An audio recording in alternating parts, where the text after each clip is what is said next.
Vivo, pessoal, bom dia, Rádio Anchieta, já estamos aqui, já estamos com o Dr. Taiguara Del Rio e ele vai falar sobre a condição da mulher na sociedade contemporânea. Porém, antes, como não poderia ser diferente, atrasou um pouquinho, viu, pessoal, mas é assim, entrevista quando é boa atrasa, a anterior foi muito boa aí com o Gilberto, com o presidente da ACAI.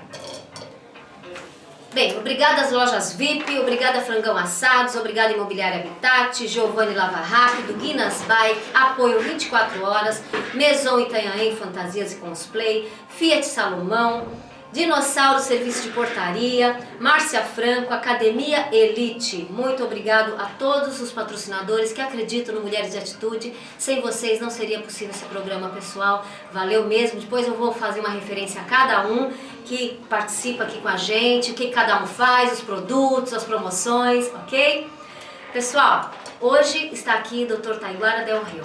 O Taiguara podemos dizer que é praticamente da cidade, sabe? Porque ele é filho da nossa querida Jaciara, tá? Jaciara, ela foi muito tempo funcionária pública e diretora de escola. Falei certo, Taiguara? Tá? É uma pessoa conhecida da cidade, então é uma pessoa que tem origens aqui, raízes aqui. Ele vai se apresentar e nós vamos ter um bate-papo bem bacana com esse advogado jovem, inteligente, como eu falei pra vocês, gatíssimo. É meu amigo, eu sou fã dele. Taiguara, fica à vontade. Obrigada por você estar aqui. Valeu mesmo. Obrigada por aceitar. O microfone é seu. Primeiramente, eu agradeço a oportunidade. O pessoal tá ali, ó, já tem gente nos vendo. Conversando com você sobre um assunto tão importante como a condição da mulher na sociedade contemporânea. E eu digo para você, Beth, a situação atual da mulher brasileira, ela tem que ser analisada dentro de um contexto histórico, né? Se você tem uma ideia, no ano passado, portanto, no ano de 2015, ocorreram 63.090 casos de denúncias contra a mulher, referindo-se a violências sexuais e violência doméstica, o que é um número muito grande. Você tem uma ideia, a cada 11 minutos ocorre uma violência contra a mulher no Brasil. Ou seja, quando a gente está conversando aqui nessa entrevista descontraída e muito legal, vai se ter já cometido alguma mulher está sendo... já está sendo violentada, seja uma violência moral, seja uma violência física ou mesmo sexual. E isso é uma questão muito grave. Ainda mais grave é que as mulheres que são vítimas de violência doméstica, violência sexual, na sua grande maioria, as pessoas que cometem esses delitos não vão à justiça. Apenas 10% dos casos, no caso de estupro, para ser propriamente dito, apenas 10% dos casos chegam à polícia. E quando chega na polícia, há que se analisar uma coisa muito interessante, porque no Brasil, infelizmente, somente 7% dos municípios brasileiros têm a delegacia especializada em questões da mulher, delegacia da mulher. Apenas 7%. Nem portanto, eu tinha esses índices, bem interessante. Portanto, os outros 93% dos municípios brasileiros não têm delegacia especializada. E o que acontece? A mulher chega na delegacia já com a culpabilidade, porque ela é analisada, ela fala o seu depoimento de uma forma muitas vezes constrangedora para um homem que muitas vezes é um machista, né, que começa até a tirar um sarro da mulher na cara dela, o que isso não é raro acontecer. Então as mulheres, elas já chegam na delegacia com aquela pecha da culpa. Foi muito bom agora você trazer isso a ponto de abordarmos, porque é incansável, nós sabemos disso, conversamos, eu já abordei isso aqui, é impressionante como a vítima acaba sendo a culpada, né? Aos olhos, às vezes, até da sociedade. E o mais triste, viu, Taiguara, às vezes aos olhos de outra mulher, é a crítica que eu mais faço, porque ouvir isso de um homem choca, é ruim, né? Nós estamos trabalhando para que haja uma conscientização masculina, mas quando você ouve isso de outra mulher, você fala, nossa, pelo amor de Deus. Então isso é horrível. E a questão da delegacia da mulher, eu até comentei isso no programa anterior, onde se nós tivéssemos pessoas, eu vejo a delegacia da mulher como um outro equipamento para desafogar e dar uma forma mais leve de se trabalhar com casos específicos de violência contra a mulher. E porque, obviamente, você supõe que ali tem uma estrutura feminina, uma delegada, talvez escrivãs, mulheres, né? Isso ajuda sim a mulher ficar mais à vontade e ser melhor acolhida. Mas a verdade é que se a lei fosse aplicada como deveria, não precisava nem de delegacia de mulher, porque toda delegacia ela tem o dever e obrigação de atender essa mulher da melhor forma, né? Então, é importante a delegacia da mulher por esse contexto, porém, fica naquela coisa, aqui não é delegacia da mulher, e às vezes muitos machistas, às vezes até autoridades machistas, acham que ali não é uma delegacia da mulher, não é função dele. Isso ocorre. Exatamente. E não é só a questão da delegacia, você tem, na grande maioria dos municípios, eu acho que a porcentagem é menos de 7%, casas de acolhimento para as mulheres vítimas de violência doméstica. Sim.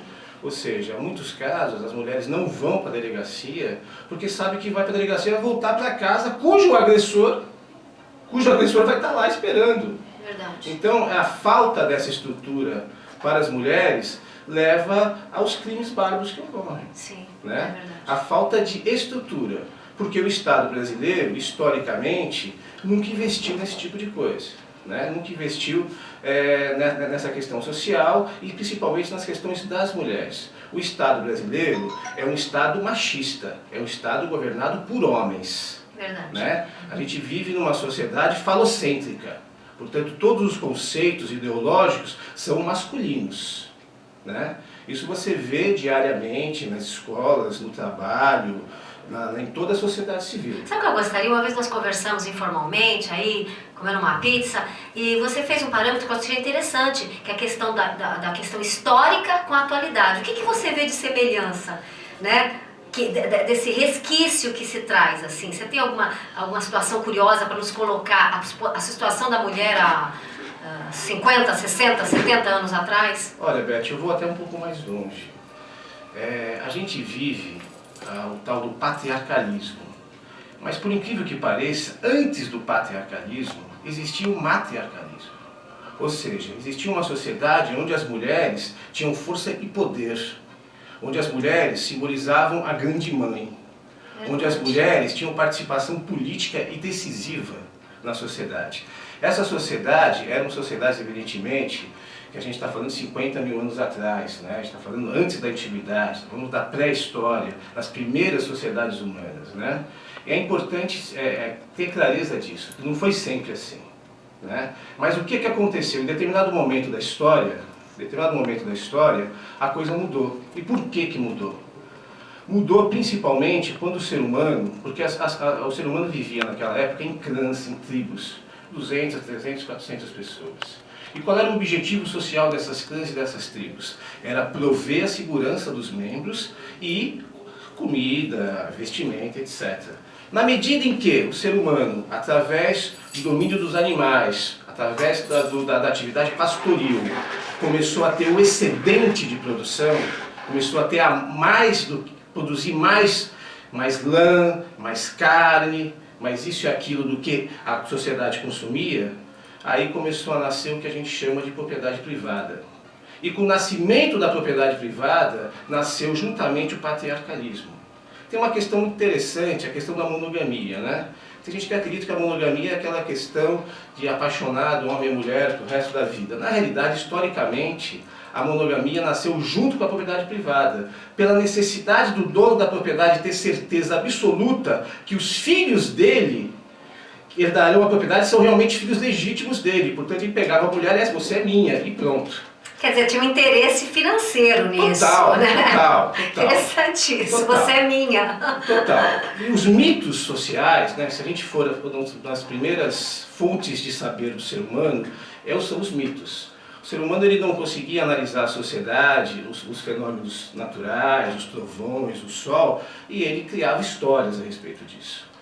E os mitos sociais, os mitos, né, históricos, eles, com o patriarcalismo, eles vieram justamente para reforçar a culpabilidade das mulheres. Você tem uma questão muito interessante, que vamos falar de uma mitologia ocidental muito conhecida, a história de Adão e Eva. Né?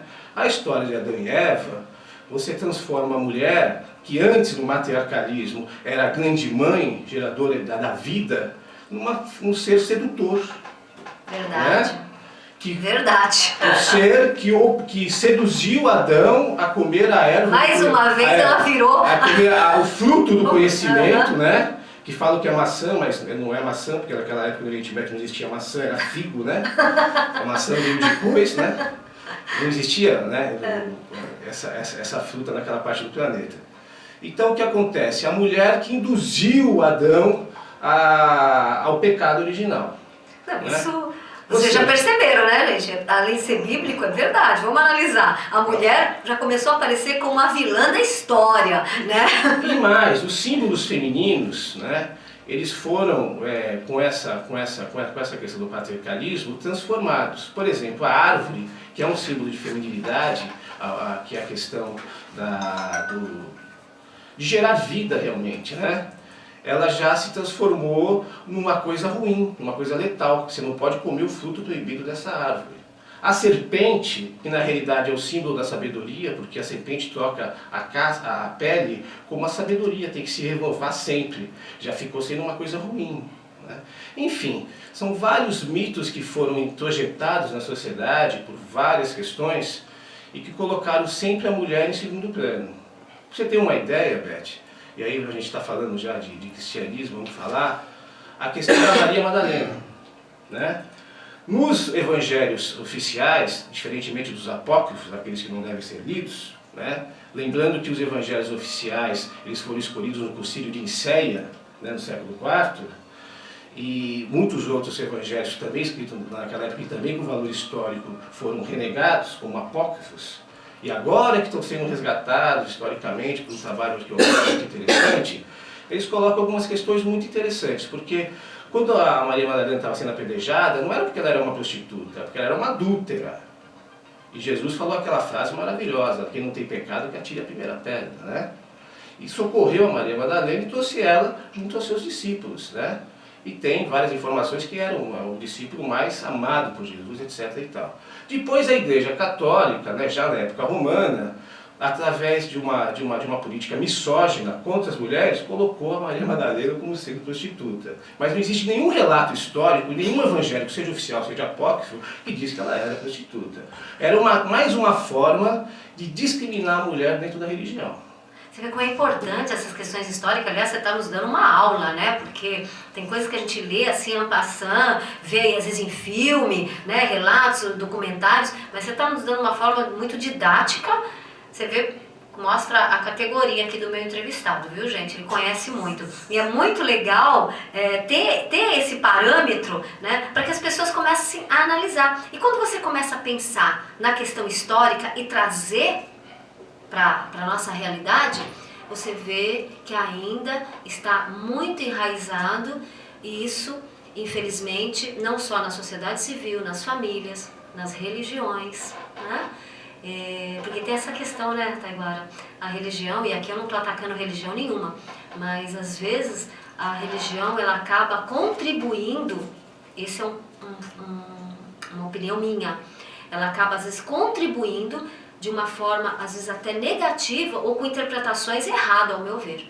Né? Eu acho que muitas coisas acabam sendo interpretadas, cada um interpreta como quer, até questões bíblicas, como você mesmo colocou. Eu acho que o respeito à religião é fundamental, a tolerância religiosa é fundamental.